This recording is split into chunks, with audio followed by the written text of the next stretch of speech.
Hello everyone, good morning সবাইকে। তো তোমরা সবাই কেমন আছো? আশা করছি ভালো আছো, সুস্থ আছো। আমিও বেশ ভালোই আছি। তো দেখো, সকালবেলায় উঠে আমি চা বিস্কুট খেয়ে তারপরে মা বলেছিল আমাকে ঘুগনি বানানোর জন্য। তো আজকে যেহেতু শ্রাবণ মাসের প্রথম সোমবার আর আজকে একাদশীও ছিল, তো তার জন্য আমরা আজকে নিরামিষ খাবো। তো সকালবেলা হয়েছিল রুটি আর ঘুগনি। তো রুটিটা মা করেছিল আর ঘুগনিটা আমি করেছিলাম। তো সেটা আমি খেয়ে একটু রেডি হয়ে গেছিলাম দোকানে যাওয়ার জন্য।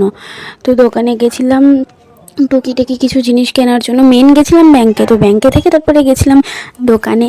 ব্যাংকের কাছে যেহেতু দোকানটা, তো ভাবলাম চলো আমার কটা টুকিটাকি জিনিস লাগবে, সেই জিনিস কটা কিনে নিয়ে আসা যাক। তো চলে আসলাম দোকানে। তো দেখো, দোকানে এসে আমি বেশি কিছু কিনিনি। একটা তেল, একটা গার্ডার, শ্যাম্পু আর একটা হেনা কিনেছিলাম, আর কিছু কিনিনি। তো কিনে তারপরে আমি চলে এসেছিলাম বাড়ি। তারপরে স্নান করে, আজকে যেহেতু শ্রাবণ মাসের প্রথম সোমবার, তো একটু শিব ঠাকুরের তো পুজো করতেই হবে, তার জন্য আমি সব কিছু জোগাড় করে দেখো পুজো করে নিয়েছিলাম। তো এইবার সোমবারটা আমি করতে পারলাম না, তো কোথাও যাওয়া হয়নি কোনো মন্দিরে পুজো দিতে, তার জন্য আমি বাড়িতে পুজোটা করে নিয়েছিলাম। তো এর পরের সোমবার কিন্তু আমি করব।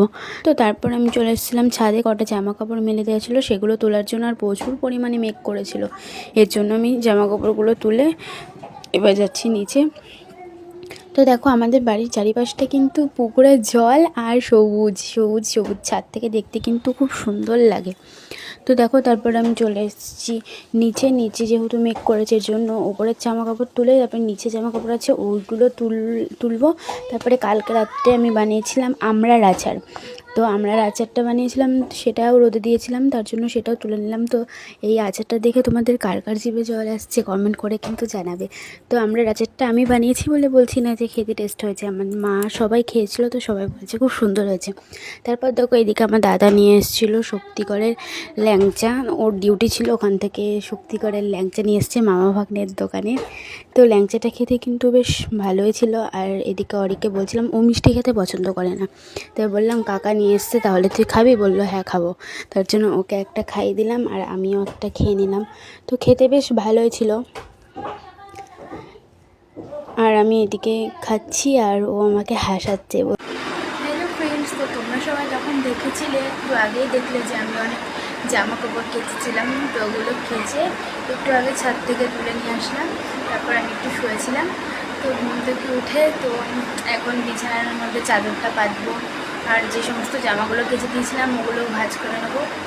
তো চলো, আমি এখন বিছানার চাদরটা পেতে নিই আর জামা কাপড়গুলো ভাঁজ করে নিই, তারপর তোমাদের সাথে শেয়ার করছি। তো দেখো, আমার ঘরের বিছানার চাদরটা আজকে কেচে দিয়েছিলাম, সেগুলো পেতে নিয়েছি সুন্দর করে। তারপর এদিকে অরি এসে বক বক করতে লেগেছে। ওর এখন ফোনে নেট শেষ হয়ে গেছে, আমাকে নাকি নেট দিতে হবে, তার জন্য এসে বক বক করছে আমাকে একটু নেট দে প্লিজ, একটু নেট দেই করছে। তো তারপর আমি ওকে একটু নেট দিলাম, তারপরে ও ফোন দেখছে। আমি বললাম তুই টাকা নিয়ে গা, টাকা না নিয়ে আসলে আমি নেট দেবো না। তারপরে মিথ্যা টাকা নিয়ে আসছে। তো দেখো, তারপরে ওদের সাথে একটু খেলা করছিলাম, গল্প করছিলাম, এইভাবেই কেটে গেল আজকে আমার দিন। তো আজকের মতো ভিডিওটা এখানেই রাখছি। আর আমার ভিডিও যদি তোমাদের ভালো লাগে থাকে, তাহলে একটা লাইক, কমেন্ট আর শেয়ার করে আমার পেজটাকে ফলো করে আমার পাশে থাকবে। তো আজকের মতো টাটা, বাই।